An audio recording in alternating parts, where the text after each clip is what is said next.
Bienvenue pour cette édition du Bicebdo du 12 mai sur la place Bourradet à la Seine-sur-Mer. Au 13 bis jusqu'au 15 mai et à la Maison du Patrimoine jusqu'au 22 mai, on peut voir les photos réalisées par les étudiants du Collège Vallon et la section art visuel des secondes de l'établissement Mariste. Nous vous proposons de rencontrer Blandine Trapon, une des protagonistes de ce projet qui nous en dit un peu plus sur le thème « Regarde ma ville ». Bonjour Blandine. Bonjour Muriel. Nous accueillons donc Blandine Trapon dans le cadre de l'exposition Regarde ma ville, exposition itinérante Blandine, qui après une halte donc au Fort Napoléon. Voilà, au mois de février, le début de l'itinérance au Fort Napoléon, puis ensuite au centre Nelson Mandela, et maintenant ici au 13 bis, partagé avec la Maison du Patrimoine où l'exposition débutera le 6 mai. D'accord. Alors jusqu'à quand la Maison du Patrimoine? Jusqu'au 22 mai, et ici je crois que c'est jusqu'au 15 mai. Ici jusqu'au 15, voilà. C'est ça. Donc vous nous présentez les travaux de la classe de seconde art visuel. Alors là, vous pouvez voir en fait à la fois les travaux des secondes des maristes en art visuel, effectivement, et aussi les travaux des collégiens du foyer Vallon. D'accord. Voilà. D'accord. En fait, tous les deux travaillaient sur le même sujet, qui est moi, dans ma rue, dans ma ville, comment je me positionne, quel endroit me représente le mieux. D'accord. Alors, comment se sont passés ces travaux? Vous les avez fait travailler ensemble ou d'un côté vous étiez au Mariste? Oui, et puis après, alors je suis intervenue tous les mercredis pendant 3 mois environ au Mariste, à raison de 1h30 par semaine. Et au foyer Vallon sur 30 heures dans le cadre d'un projet qui s'appelle Artimum, qui a été mis en place par les Francas du Var. D'accord, voilà. D'accord. Qui sont vos partenaires dans le cadre du foyer Vallon. Voilà. Sinon, au Mariste, c'est le diocèse qui soutient cette démarche artistique. D'accord, d'accord. Et vous avez constaté, en travaillant avec d'un côté comme de l'autre, que quelque part, tout se rejoint quand on est adolescent? L'idée, c'est en fait comme un vieux rêve que je garde même les yeux ouverts, c'est-à-dire créer des relations, des liens, du partage, et puis du coup, en fait, accéder à une ouverture supplémentaire par le biais de l'art, puisqu'en fait, sur une seule proposition qui était commune à tout le monde de savoir comment je me positionne dans ma rue, on a 35 réponses différentes. Donc voilà, c'est une approche des différences et quelle approche meilleure que celle de l'art, justement, pour accéder à ces différences, à les apprécier, voir leurs qualités différentes et très bien. Mieux se comprendre. D'accord. L'itinérance? Et ben, l'itinérance, c'est la nouveauté, on peut dire, du projet, parce que ça fait quand même 10 ans que j'interviens avec les maristes.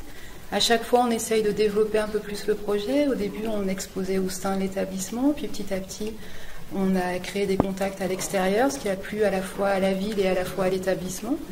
Et donc là, c'est la première fois qu'il y a cette itinérance. Donc justement, tout à l'heure, je parlais de créer des ponts et des liens entre les gens.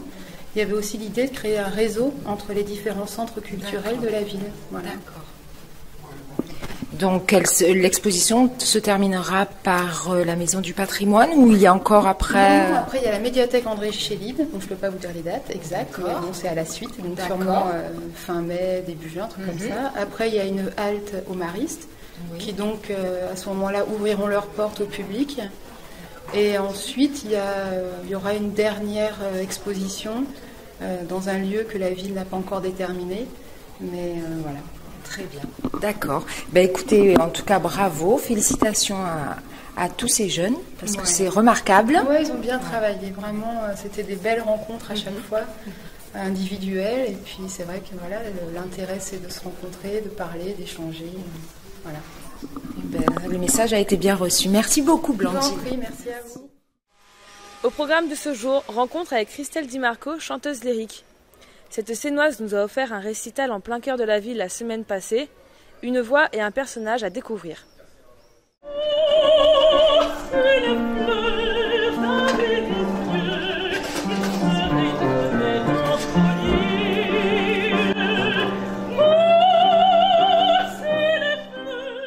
Alors moi je sors du Conservatoire de Toulon, j'ai commencé assez tôt, j'avais 13 ans, j'ai commencé le chant lyrique, ça a été une passion, une découverte, un coup de cœur.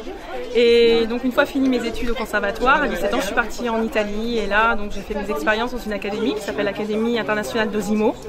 Je suis partie sur Trévise, sur Rome, j'ai rencontré des grands comme Renata Scotto, Luciano Pavarotti, Ruggero Raimondi, Leo Nucci, enfin voilà, plein de grands chanteurs qui m'ont transmis déjà l'amour, la passion, la rigueur, le sens du travail et de la précision et voilà, beaucoup d'amour pour ce métier.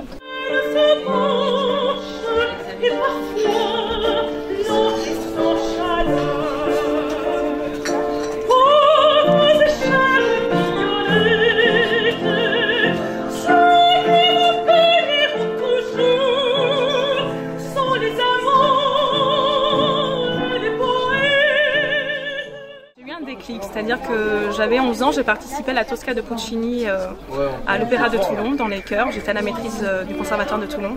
Et ça a été voilà, une révélation, c'est-à-dire l'ambiance, les costumes, l'orchestre, la mise en scène, voilà, l'odeur du théâtre.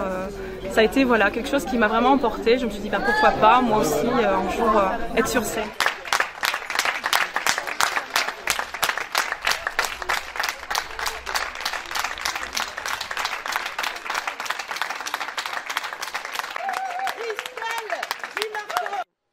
Le week-end du 8 mai, l'association des commerçants de Sanary avec l'association de la ville et la municipalité proposait Just Rosé.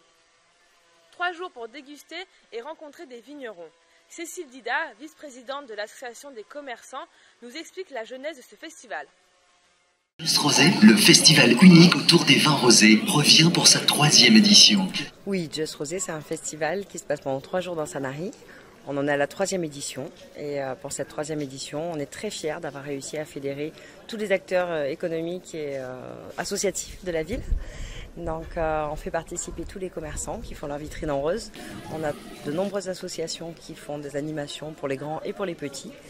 On a également la commune qui nous aide énormément et on a des vignerons, 60 répartis dans toute la ville. L'idée du festival, c'était d'avoir une vraie manifestation emblématique dans Sanary qui fédère justement tous les métiers. Autour du vin rosé, pourquoi? Parce que c'est le vin qui a le vent en poupe. C'est le vin qui plaît aux hommes, aux femmes, qui va avec la cuisine du Sud. On vient d'horizons différents. On est pour certains agents immobiliers, hôteliers, restaurateurs. On travaille dans la mode, on travaille dans des pharmacies, dans des restaurants. Et on découvre tous une casquette différente pendant l'organisation du festival. Chacun doit faire valoir un peu ses valeurs ajoutées. Certaines personnes s'occupent de la communication, des réseaux sociaux, d'autres de la logistique. Voilà, chacun donne ce qu'il a de meilleur, on va dire, à procurer au collectif.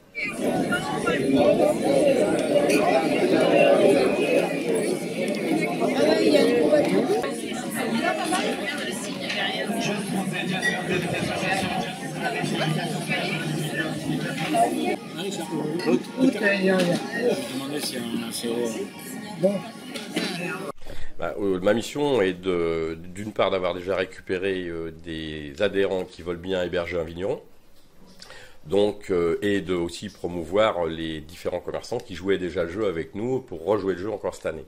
Après, avec tout ce qui est décoration en vitrine, les kits qu'on a reçus, voir un petit peu si tout le monde est en place. Ça marche parce qu'aujourd'hui, on est un groupe qui s'entend très bien, on est très complémentaires. Et c'est cette complémentarité, cette volonté de faire bouger la ville qui est notre force, je pense.